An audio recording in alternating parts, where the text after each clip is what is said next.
Oke, selamat datang. Kali ini kita akan membahas sesuatu yang bisa dibilang cukup radikal. Kita akan lihat cara pandang baru tentang diabetes tipe 2 yang diambil dari buku The Diabetes Code. Siap-siap, karena ini mungkin akan mengubah cara Anda melihat penyakit ini selamanya. Oke, kita mulai dari pertanyaan ini. Hampir semua dari kita, bahkan mungkin dokter kita sendiri, diajari untuk menjawab iya. Tapi gimana kalau jawaban itu salah? Gimana kalau semua yang kita yakini selama ini ternyata keliru? Nah, ini dia argumen utamanya. Dan jujur aja, ini provokatif banget. Intinya adalah, pendekatan kita sekarang yang terlalu bergantung sama obat-obatan itu salah sasaran. Coba pikir, kita berusaha memperbaiki masalah pola makan pakai pil, bukan pakai makanan. Aneh kan? Jadi, kalau obat bukan jawabannya, terus masalah sesungguhnya itu apa dong? Nah, buku ini punya satu konsep yang kuat untuk menjelaskan semuanya. Luapan. Ini dia yang mengubah segalanya. Selama ini kita cuma fokus sama gejalanya, yaitu gula darah yang tinggi. Itu ibaratnya kita sibuk ngepel lantai yang basah, tapi lupa matiin kran air yang meluap. Masalah akarnya itu terlalu banyak gula di seluruh tubuh, bukan cuma di darah. Biar gampang, coba bayangin deh. Anggap aja tubuh kita itu mangkok gula. Setiap kali kita makan karbohidrat olahan, kita nambahin gula ke mangkok itu. Awalnya sih nggak apa-apa, tapi bertahun-tahun kemudian, mangkoknya jadi penuh. Akhirnya, gula baru yang masuk udah nggak ada tempat lagi, jadi tumpah ke aliran darah. Nah, saat sel-sel tubuh mulai nolak gula tambahan ini, itulah yang kita sebut resistensi insulin. Terus, seberapa erat sih hubungannya antara kenaikan berat badan dan diabetes? Angka ini beneran bikin kaget. Menurut sumbernya, nambah berat badan sekitar 20–35 kilo itu bisa meningkatkan risiko diabetes sampai 11.300%. Iya, saya nggak salah sebut. Ini nunjukin betapa masalah kelebihan beban di tubuh itu nyambung banget sama penyakit ini. Oke, kalau kita udah sepakat kalau masalahnya adalah tubuh yang meluap dengan gula, kita jadi harus mempertanyakan logika pengobatan yang ada sekarang. Nah, ini dia paradoksnya. Ini momen aha yang sesungguhnya. Tubuh kita udah nggak sanggup nampung gula. Sel-sel kita udah penuh sesak. Terus, kita dikasih obat yang tugasnya maksa lebih banyak gula lagi buat masuk ke sel-sel yang udah kepenuhan itu.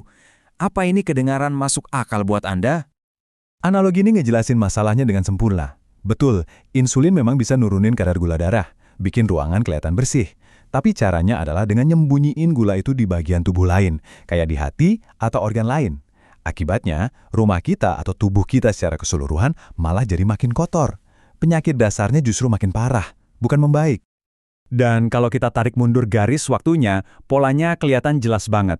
Menurut buku ini, semua berawal di tahun 1977, pas panduan diet rendah lemak diperkenalkan. Ini secara nggak langsung bikin orang jadi makan lebih banyak karbohidrat. Nggak lama setelah itu, di akhir 70-an, epidemi obesitas meledak.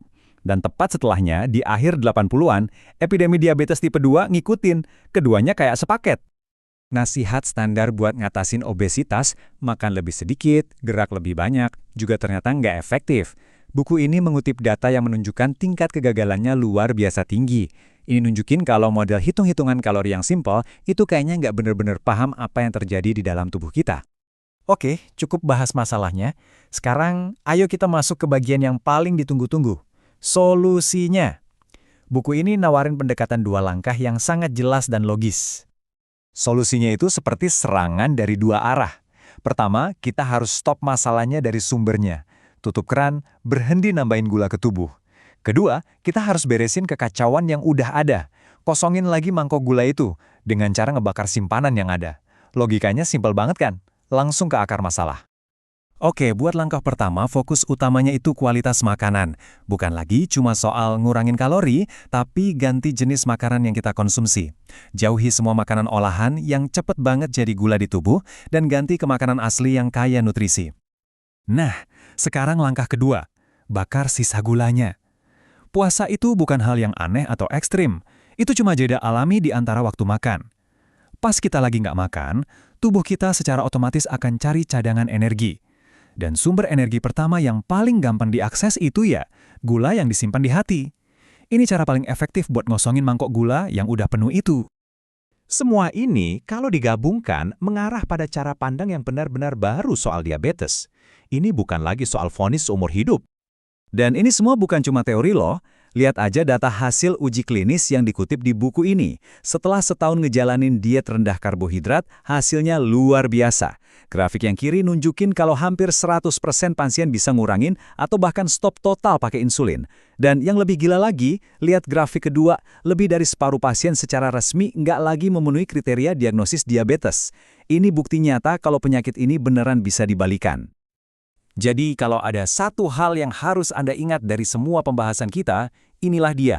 Kita nggak bisa berharap pil bisa nyelesain masalah yang sumbernya dari piring kita. Solusinya harus cocok sama penyebabnya. Jadi, kita tutup dengan pertanyaan ini. Kalau kita terima ide bahwa penyakit ini bisa dibalikan dan penyebabnya adalah terlalu banyak insulin, bukan kekurangan, maka ini menantang hampir semua hal yang udah kita lakukan selama 50 tahun terakhir. Apa artinya ini buat jutaan orang yang hidup dengan kondisi ini? Nah, itu yang perlu kita pikirkan sama-sama.